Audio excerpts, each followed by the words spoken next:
Box number 112, Bland Ambition. And you are left to twist slowly in the wind. Yes, but he looks so natural, doesn't he? Hello, friends, and welcome in to this edition of Fusebox number 112, insightfully titled Bland Ambition.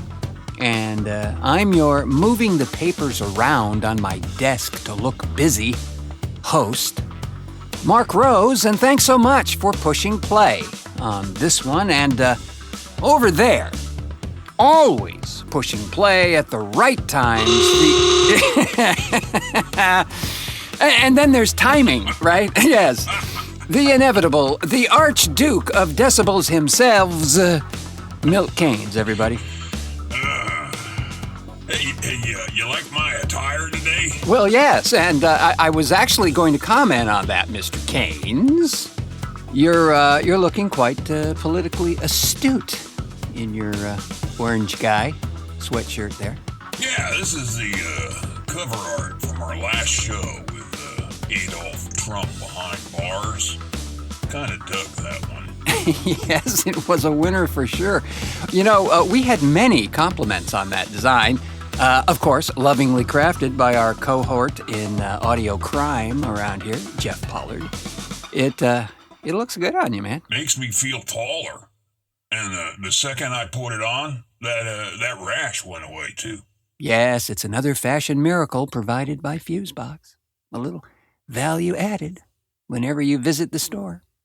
And speaking of, in response to the political oatmeal spewing about lately, the elves that dwell in the Fusebox store have created a new category on the storefront there for all of our orange guy themed art. It's called the Collusion Collection. Nothing like being on the nose. I know. And it gathers all the most popular designs in one place. So, you can mix and match and find all sorts of pseudo-presidentinalia that you want. Got a quick link to it all in the show notes for this episode of the program as well. Folks do seem to dig those covers, man. It's true. It is absolutely true. We always seem to get a bit of a spike in interest with that show art, which, Jeff and I were discussing a few days back. We don't normally do back-to-back orange guy covers, or really anybody on the show here. But it was really just too appropriate at that particular time. So there you go. Yeah, he's an evergreen. Or is that ever-orange? Well, he may be wearing an orange jumpsuit soon, for all we know. I mean, things are insane out there. And we haven't really heard any of the Mueller findings as yet, at least not the bombshells, which may be headed our way in March, informed sources say. We shall see. Hey, did you know it's the year of the Aardvark? I'm sorry? Well, what used to be called Chinese New Year, whatever they're calling it now. Well, this year, it's the year of the Aardvark, man. Oh, I see. Yeah, well, actually, I think it's called the year of the Yin Earth Pig, right? Well, do the math, bro. Earth Pig is Aardvark. That's what Aardvark means, Earth Pig. I'm not sure about the yin, though. Will wonders never cease? You are indeed correct. Aardvark does mean earth pig. Now, the yin part of that refers to the feminine energy in this case. So, as I think last year we were in the yang goat or something like that. I don't remember. Well, it stands for prosperity and all that stuff. So, here's to the holy Aardvark, wherever she is. Well, I will heartily second that, Mr. Keynes, and only wish that perhaps in their infinite wisdom that they might consider adding the year of the pangolin to that esteemed roster. You know, Sparky? That's right. Well, on this edition of our show, we feature another in our semi-regular series of Twisted Epiphanies, this one penned by our buddy Devin James, called The Case. That comes up a bit later in the show. Oh, and by the way, Mr. Keynes. Yes, sir.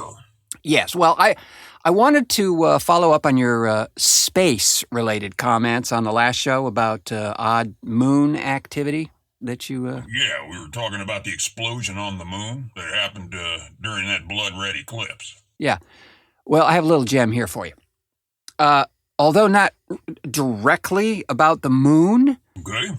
It appears that Harvard's top astronomer and head of the astronomy department there at Harvard University, Avi Loeb, says that the prospect of an alien craft entering our solar system is not only possible, but has and is happening right now. What? Yeah.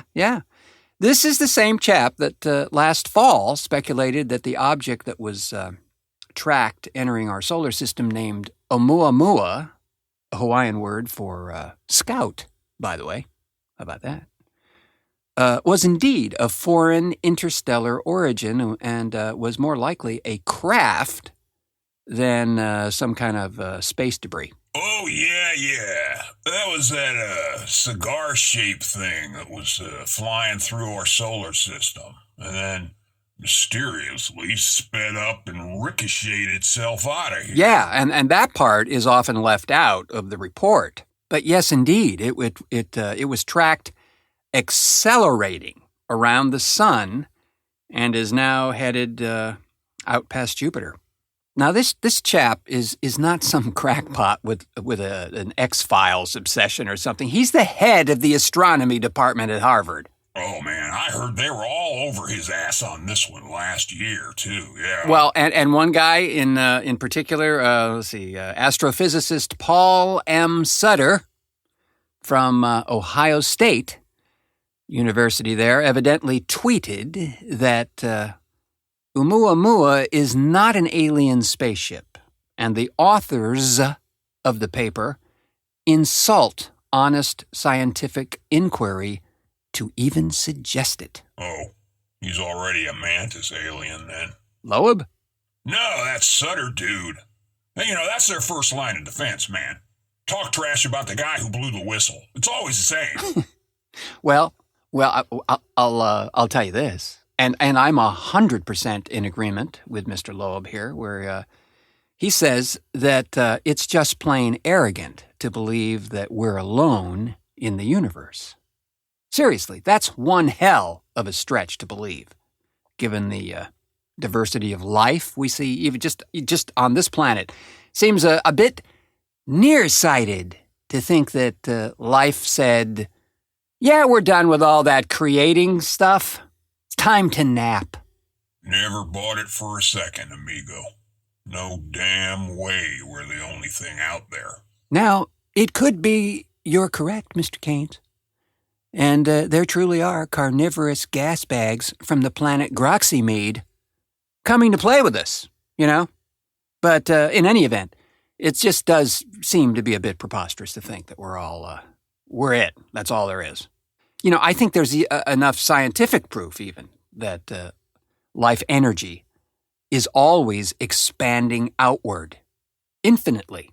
I wonder if carnivorous gas bag aliens would eat gas bag astrophysicists. Don't judge us.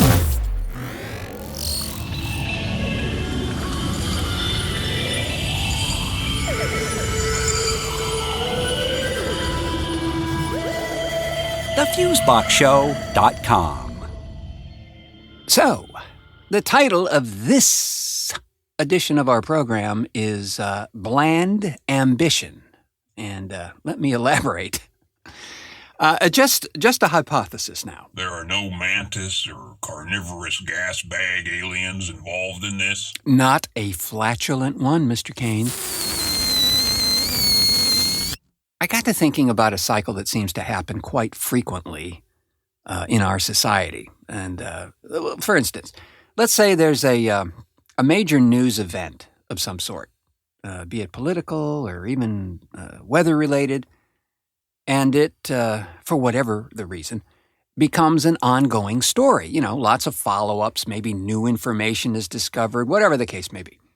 Now, to a point, this is just good information to have, especially with something like the weather, which can definitely impact many things simultaneously. Yeah, like roads closing or power outages. Yeah, all good info. But I've observed two things as well that happen. Once the initial, quote, big event has been reported and we all have all the pertinent information, the flow of info, mostly redundant, or maybe even a bit enhanced for drama, it happens. It happens, right? So this flow continues, and once this flow starts, it's kind of like a carnivorous gas bag of its own. Do I sense a theme here? Perhaps.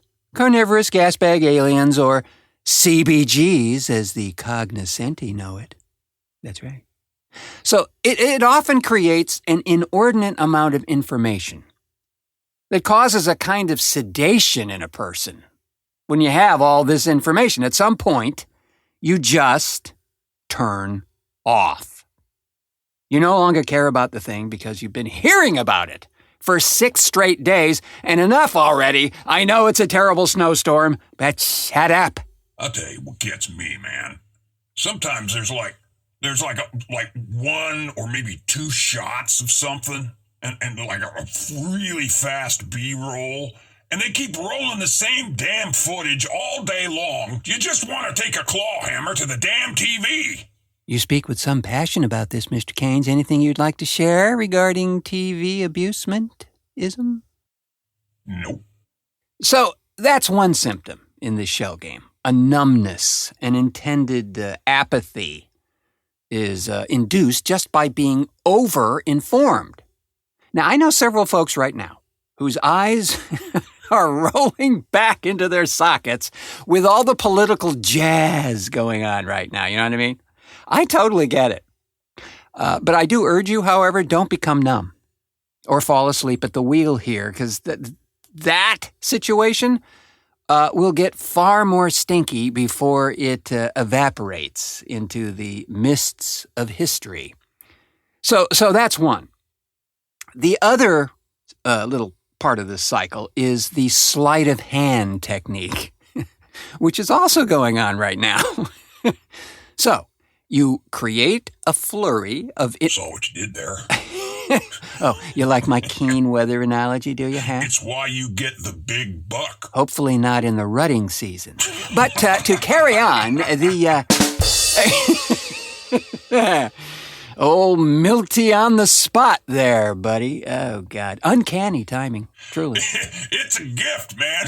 What can I say? Well, maybe get a refund. So anyway, the second part here is that a flurry of information is created to distract one's attention from things going on elsewhere that might actually have stronger implications towards the course of the world than whatever's being made the big event that moment.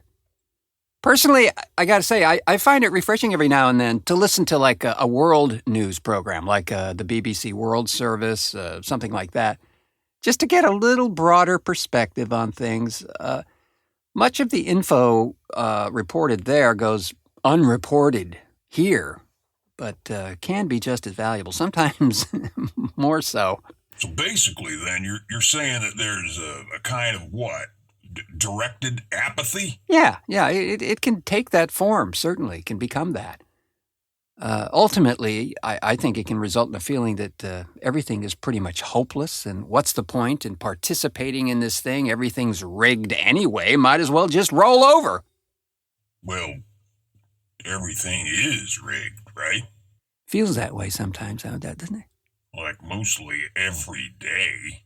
Well, I'm not rolling over just yet, as I think that the same force that creates this outward expansion of life and the diversity therein might have a thing or nine up its tentacle regarding the laws of consequence, of which truly no thing is immune. Well, I hope you're right, amigo. I really do.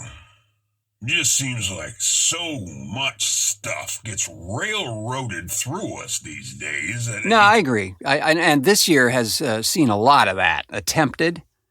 And it's also seen a response to that kind of thing in the midterm election results that we can only hope will, in fact, turn this fiery Cadillac around before it careens off into the abyss there. Well, I can tell you this for sure. At least we know who they are now. You know? I mean, they can't hide under the rocks and in between the floorboards anymore. Problem is, some of them might be family members, you know? Well, there is that.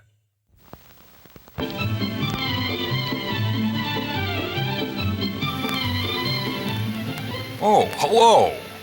I'm Dr. Arber McGarf, MD, but you can call me Dr. Arber McGarf. And I'm here to talk to you about the important health benefits of Fusebox merchandise. As you know, Fusebox provides a twice-monthly podcast dose of ear food. Now, what is a podcast, you ask? Well, the scientific explanation might be too complicated to explain here. After all, I'm a doctor, which means I have a tremendous amount of education you don't have. And that makes me, well, smarter than all of you. It also makes me much, much wealthier. But even those of you who are poor and uneducated can't afford not to provide your body with the important vitamins and minerals found only in Fusebox ear food and Fusebox merchandise. Box merchandise is chock full of healthy goodness everybody needs. Your Q-Zone is an important part of your overall health and well-being, and only Fusebox merchandise provides the necessary nutrients your Q-Zone needs to live a long, happy, and healthy life. Why, I have it on good authority that President Eisenhower himself enjoys Fusebox merchandise. And to get your daily dose of Fusebox merchandise, just visit thefuseboxshow.com and click the store link. And then purchase as much Fusebox merchandise as you can, so you too can enjoy good times and good health.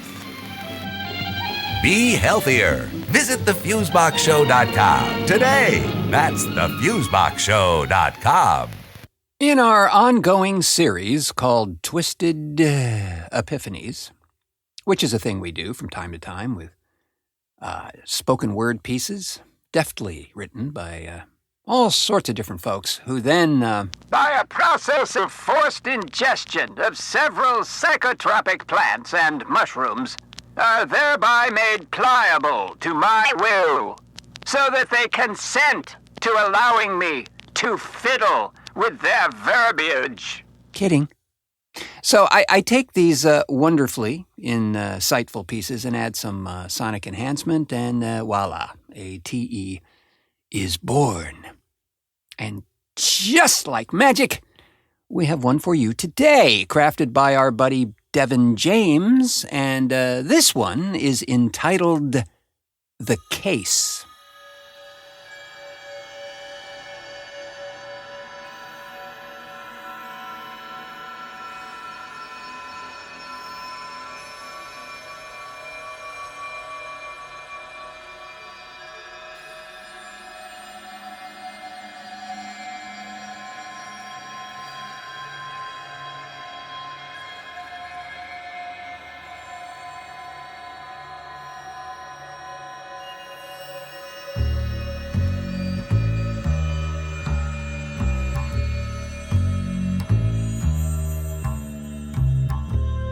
The case has me going to a place that's uncomfortable. Because before, when there were leads to chase, I'd just run from them. But now it's staring me in the face.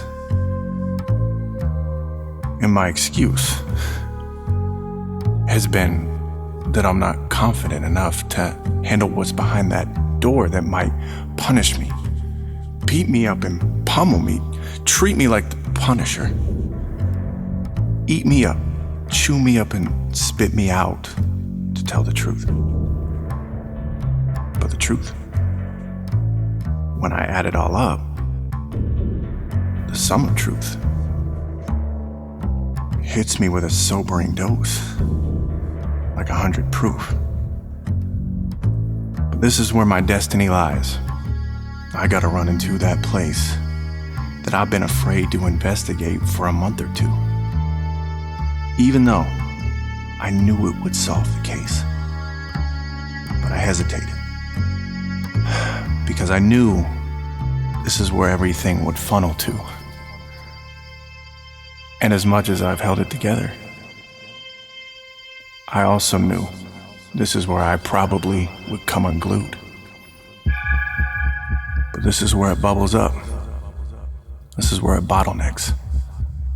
I either go in there with my novice neck stuck out, exposed and vulnerable, ready for what's coming next, or I watch the case go cold and sign my autograph, signing off on all the crap that everybody talked with respects to the fact that this case was supposed to end up in a box, like an artifact.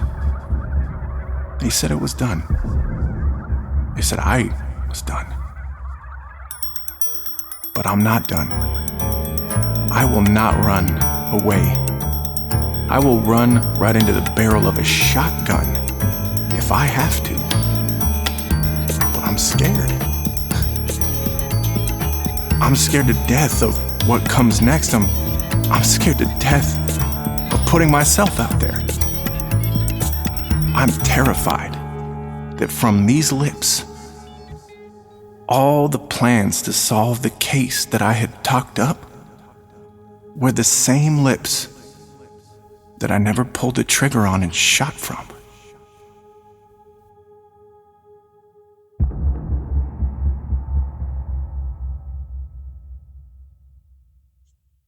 Yeah, dig that one, man. Yeah, me as well. When Devin first came in to read that one, we all kind of had the same notion as to where it might go sonically, and I do believe we got it there. It's really fun stuff to work with, and a very intriguing message lurking in there, friends. So thanks again to Devin James for allowing us to twiddle with that. And with that, we'll call it a show and take our hugely big and oversized impressions of ourselves and skittle down the drainpipe, but not before thanking the wondrous yet clearly impaired when agreeing to take part in this thing collaborators Devin James, Jody Lorimer, Eric Newsom, and Jeff Pollard. And as always, the affable and impeccably attired... Couldn't resist. Clearly. The always well-timed Milt Keynes for technical assistance and such. Thank you kindly. And buy our shit. I should add eloquent to that list, yes. And friends, a trip to the Fusebox store to revel in its awkward brilliance is a treat for your senses. Mostly your dollar and senses, but we'll take whatever we can get, yes. Head on over to the Fusebox store, a link just handily available in the show notes down there, just right there. Or, if you prefer, by going to the website, thefuseboxshow.com, and clicking on the shopping tab, or even on that ridiculous Facebook thing. Does anybody still use that, really? Yeah, I mean, you know. Anyway, there's a Shop Now button right there in the masthead thingy. In any event, please be sure to give us a rating, a nice like, hit the stars, all that good stuff. on the program delivery service that you found this very program. That truly helps, and I kid you not. And go ahead, and while you're there, subscribe to the thing. After all, you're on the page anyway, and it's always free. So thanks, friends, for pushing play on this edition of Fusebox. I have been your Just Add Water Makes Its Own Sauce host, Mark Rose, saying until our next cartoon.